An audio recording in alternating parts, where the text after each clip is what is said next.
मसीह यसू का बेबयान फजल और इत्मीनान आप सबके साथ होता रहे। मेरा दिल नहायत शुक्रगुजारी से बड़ा है वो इस बात के लिए कि खुदा बाप ने मुझे अपनी खिदमत के लिए चुना, अलग किया, बरगज़िदा किया और अपनी खिदमत के लिए खड़ा किया है और उसी की मैं बदौलत आपके सामने खड़ा हूँ। और मैं आप सबसे दरख्वास्त करूँगा मेरे आसमानी बाप के लिए ज़ोरदार तालियाँ बजाएंगे।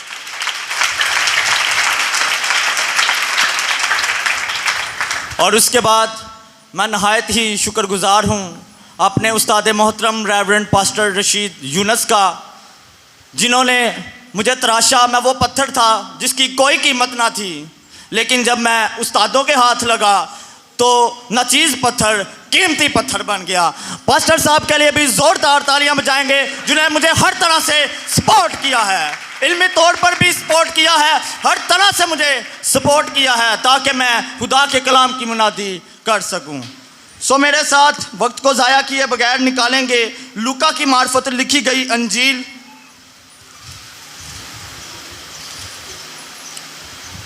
और उसका 23वां बाब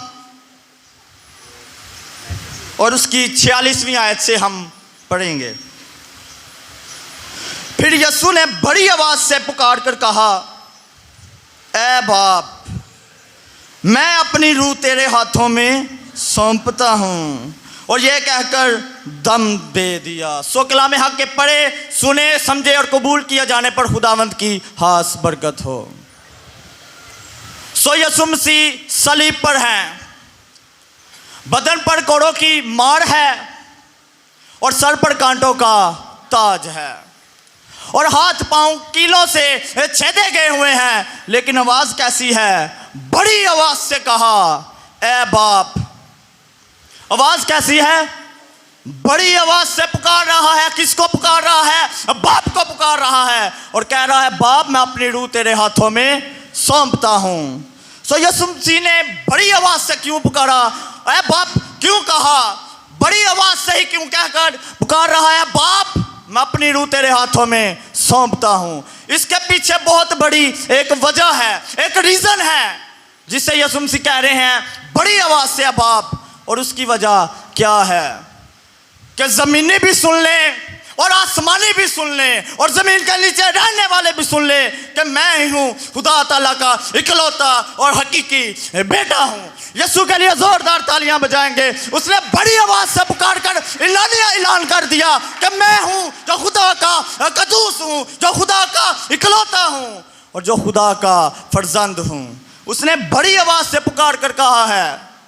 हालांकि सलीब पर बड़ी आवाज से नहीं पुकारा जाता, क्योंकि जो बदन है वो जख्मों से घायल है, हाथ पांव में कील लगे हुए हैं, लेकिन आवाज कैसी है? बड़ी आवाज है और पुकार रहा है, ऐ बाप। अपने रिश्ते को जो आसमानी बाप से है वाजिया कर रहा है। और जब यीशु मसीह लाजर की कब्र पर गए तो वहां पर भी यीशु मसीह ने कहा, ऐ बाप, मैं तेरी इज्जत करता हूं और मैं तुझसे खुश हूं कि तू हमेशा ही मेरी सुनता है।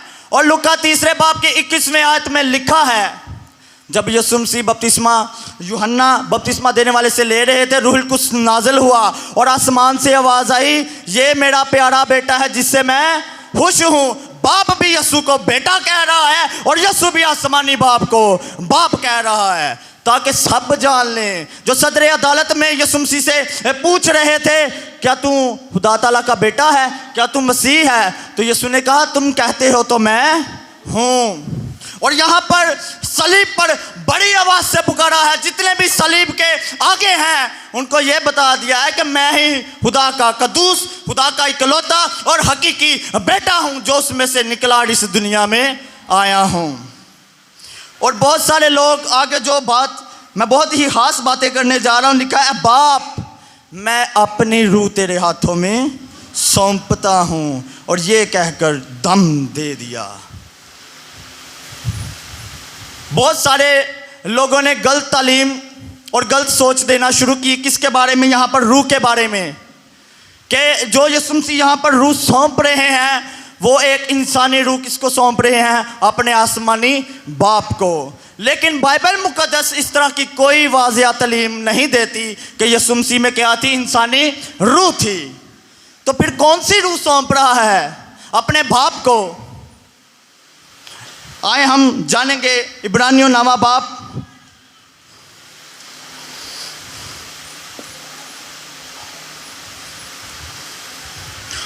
और हम उसकी 13वीं आयत से ही पढ़ेंगे। लिखा है, क्योंकि जब बकरों और बैलों के खून और गाय की राख नापाकों पर छिड़के जाने से ज़ाहरी पाकीज़गी हासिल होती है, तो मसीह का खून जिसने अपने आप को अज़ली रूह के वसीला से खुदा के सामने बेऐब कुर्बान कर दिया। जो यीशु मसीह रूह सौंप रहा है, वो कौन सी रूह सौंप रहा है जी? अज़ली रूह सौंप रहा है। यीशु में इंसानी रूह नहीं थी। मेरा उनसे सवाल है, जो ये कहते हैं यीशु में इंसानी रूह थी, तो फिर तो इंसानी रूह क्या है जी? मखलूक है। और हम सब ईमानदारों का ये ईमान है कि यीशु खालिक है, वो तख्लीकी काम करता है। सो हम बाइबल मुक़द्दस से सीखेंगे, पूछेंगे कि यीशु मसीह में कौन सी रूह थी। वो कौन सी रूह थी जी? सब बोलेंगे कौन सी रूह थी? अज़ली रूह थी। क्योंकि यूहन्ना की मार्फत लिखी गई अंजील उसके पहले बाब की पहली ही आयत में लिखा है, एन आर्खे हेन होलोगास, अज़ल में कलमा था और कलमा खुदा के साथ था और कलमा खुदा था।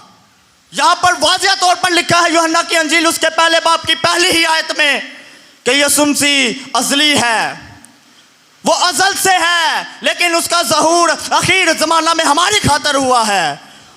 वो तो अज़ल से बाप में था, किसकी सूरत में? कलमे की सूरत में। और लिखा है कलमा मुजस्सम हुआ और इस दुनिया में आया है। कौन सी रूह सौंप रहा है जी बाप को? अज़ली रूह सौंप रहा है। फिर से मलाप कर रहा है बाप के साथ, अपनी रूह की सपुर्दगी कर रहा है बाप में से, क्योंकि वो बाप में से ही निकला और फिर बाप के पास लौट रहा है। और थोड़ा सा आगे ही हम पढ़े लूका 23वां बाप,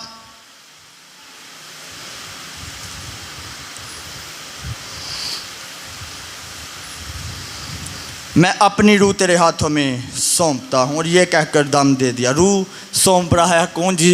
कौन सी रूह सौंप रहा है? अज़ली रूह सौंप रहा है, क्योंकि वो बाप में से निकला, वो तो अज़ल से है। और इमसाल 8वें बाप में हिकमत के बारे में लिखा हुआ है, और हिकमत खुदा ताला का बेटा यीशु है। वहाँ पर लिखा है मैं अज़ल से यानी इब्तिदा से ही पैदा हुई। वो तो अज़ली है, वो अबदी है। फिर कौन किस तरह कह सकता है? बाइबल मुक़द्दस से बाहर बोलकर कैसे साबित कर सकता है कि यीशु मसीह जो सौंप रहे हैं वो कौन सी रूह है जी?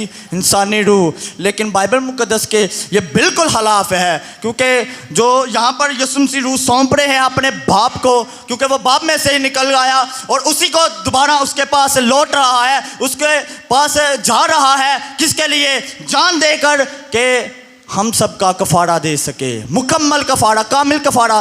क्योंकि ये 7वां सलीबी कलमा है और 7 का अदद किसका अदद है जी?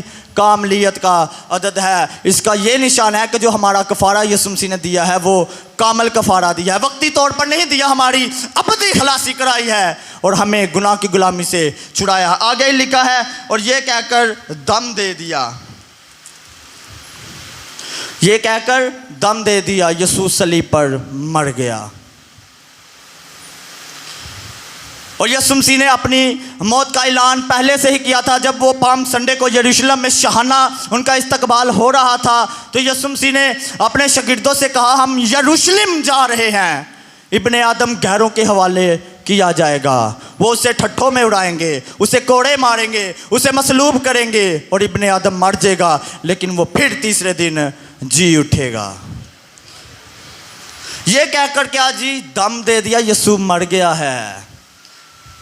मरना यीशु मसीह का बहुत ही ज़रूरी था, क्योंकि उसने इंसानी जामा पहना और इंसानी जामे के ऊपर आपके और मेरे गुनाह ले लिए। और लिखा है गुनाह की मजदूरी मौत है।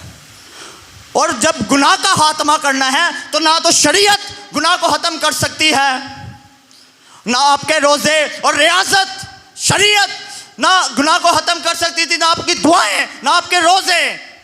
बस गुनाह को ख़त्म करने के लिए एक ही चीज़ दरकार थी, वो थी मौत। और लिखा है जो मुआ वो गुनाह से बरी हुआ। मरना ज़रूर था, यीशु मर गया है।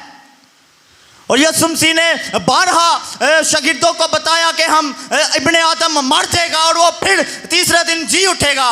और यसुम मसीह ने यह भी कहा तुम इस मकदस को ढा दो तो मैं फिर इसे तीसरे दिन खड़ा कर दूंगा। ये बात उसने अपने बदन की बाबत कही थी।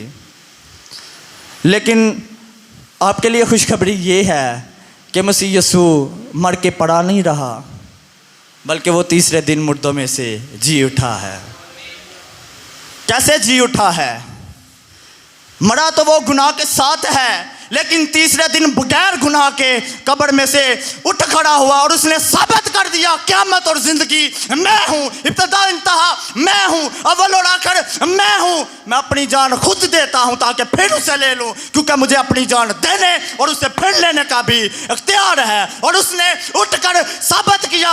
वो अकेला ना जी उठा। पौलुस रसूल कहता है मैं भी मसीह के साथ मसलूब हुआ, उसके साथ दफन हुआ और फिर तीसरे दिन मैं भी मसीह के साथ जी उठा। सिर्फ मसीह नहीं जी उठा, मैं भी जी उठा और मैं हमेशा की जिंदगी का वारिस ठहर गया। यीशु के लिए जोरदार तालियां बजाएंगे, क्योंकि उसने हमारी अबदी खलासी कराई है। उसने वक्ती तौर पर कुर्बानी नहीं दी। सरदार काहन यहूदी कौम साल ब साल बकरों मेंढों बछड़ों का खून लेते थे। शुक्रगुजारी के साथ भी कुर्बानी जायज़ करार दे दी गई, लेकिन यीशु मसीह ने अपना ही खून लेकर, किसी और का नहीं, अपना ही खून लेकर पाक तरीन में दाखिल हो गया और हमारी अबदी खलासी कराई। हम पहले किसके कब्ज़ा में थे? मौत के कब्ज़ा में। किसकी बाबत? गुनाह की बाबत, क्योंकि गुनाह ने बादशाही की है। फिर उससे भी एक बड़ा बादशाह आया है जिसने मौत पर फतह पाई है, और मौत का डंक जो गुनाह है यीशु ने तोड़ दिया है और मौत फतह का लुकमा हो गई है। अब हम पर मौत का कुछ इख्तियार नहीं, ना गुनाह का इख्तियार है, ना शरीयत का कुछ इख्तियार रहा हम पर। सिर्फ एक का ही इख्तियार है जिसने हमें छुड़ाया है, जिसने हमें बचाया है, जिसने हमें गुनाह की गुलामी में से छुड़ा कर हमेशा के लिए आज़ाद किया है, ताकि फिर हम गुलामी के जुए में ना जूते बल्कि हमेशा के लिए आज़ाद रहे। सो मैं आपके आगे भी पढ़ूंगा।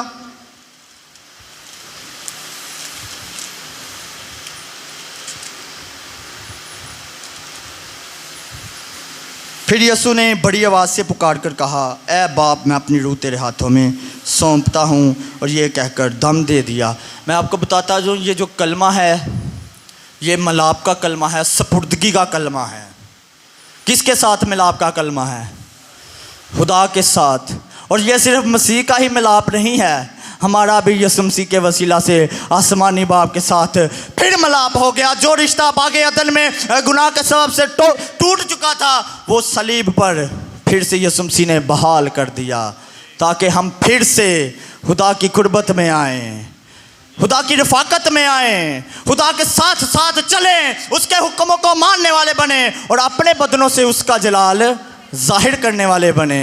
यीशु मसीह ने ऐवी जान नहीं दे दी, उसने इंसानी जामा पहना है, उसके ऊपर गुनाह लिए हैं, गुनाह लेकर वो सलीब पर चढ़ गया है। और सिर्फ मसीहियों की खलासी नहीं हुई, पूरी दुनिया के गुनाहों का कफ़ारा दिया है, जिसका हवाला ये है, जब यूहन्ना ने यीशु मसीह को आते हुए देखा तो कहा, ये खुदा का बर्रा है जो जहाँ के गुनाह उठा लिए जाता है, जहाँ के गुनाह। लेकिन कफ़ारा कैसे हम सब के लिए फ़ायदामंद होगा? ईमान लाने के सबब से कफ़ारा हम सब के लिए फ़ायदामंद है।